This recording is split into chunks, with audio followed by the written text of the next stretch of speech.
Back to news. ఇక మిగిలిన details చూద్దాం. రాయలసీమ ప్రాజెక్టుల విషయంలో తెలంగాణ సీఎం వ్యాఖ్యలు, ఏపీ ప్రభుత్వ తీరు చూస్తుంటే ఎలాంటి కుట్ర రాజకీయాలు జరుగుతున్నాయో అర్థం చేసుకోవచ్చన్నారు కర్నూలు జిల్లా వైసీపీ అధ్యక్షుడు ఎస్వి మోహన్ రెడ్డి. అసెంబ్లీ సాక్షిగా తనపై అభిమానంతో రాయలసీమ లిఫ్ట్ ప్రాజెక్టును ఏపీ సీఎం ఆపేశారని, తెలంగాణ సీఎం రేవంత్ మాటలు చూస్తే చంద్రబాబు చేస్తున్న ద్రోహం స్పష్టంగా తెలుస్తోందన్నారు. ఇక రాయలసీమ లిఫ్ట్ ఇరిగేషన్ ప్రాజెక్టుపై విషం కక్కిన చంద్రబాబు డీపీఆర్ స్థాయిలోని అడ్డుకున్నారని మండిపడ్డారంటున్న కర్నూలు జిల్లా వైసీపీ అధ్యక్షుడు ఎస్వి మోహన్ రెడ్డితో మా ప్రతినిధి ధరణి Kishore face to face.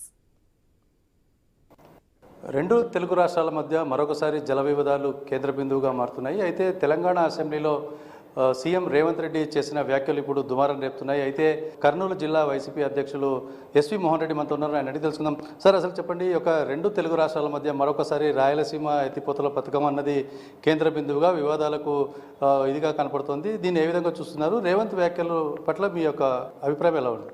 Revanth వ్యాఖ్యల వల్ల ఈరోజు రాయలసీమకు అన్యాయం చేయడానికి ఎంత కుమ్మక్కు రాజకీయాలు జరుగుతున్నాయని తెలిసిపోతా ఉంది.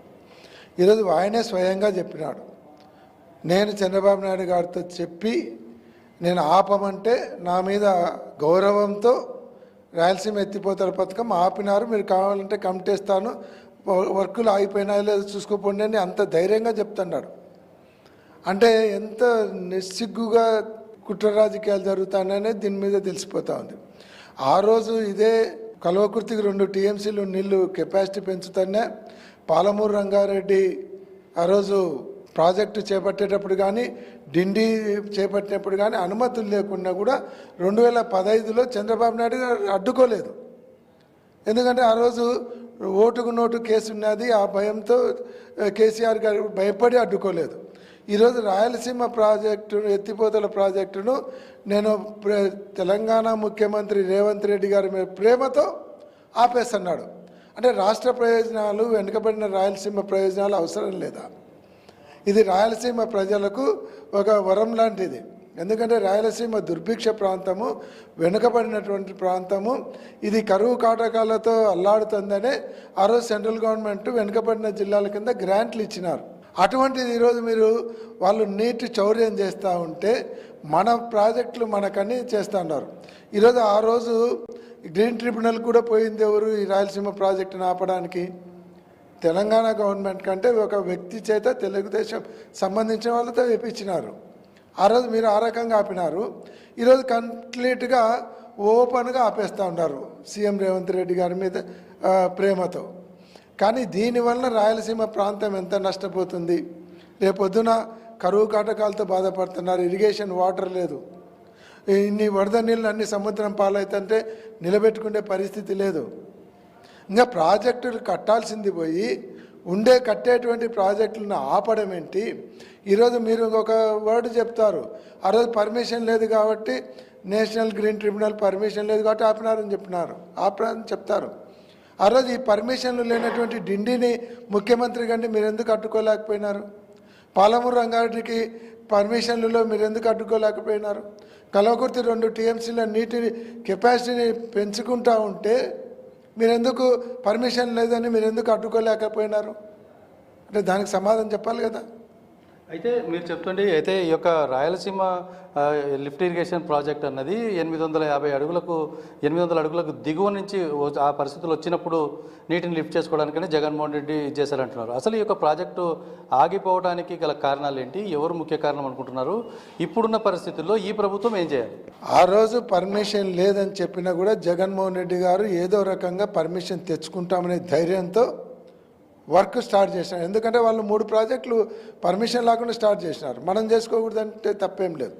కానీ ఈరోజు మీరు తెలుగుదేశం గవర్నమెంట్ కూటమి ప్రభుత్వం వచ్చిన తర్వాత వర్క్ అంతా ఆఫ్ చేసినారు.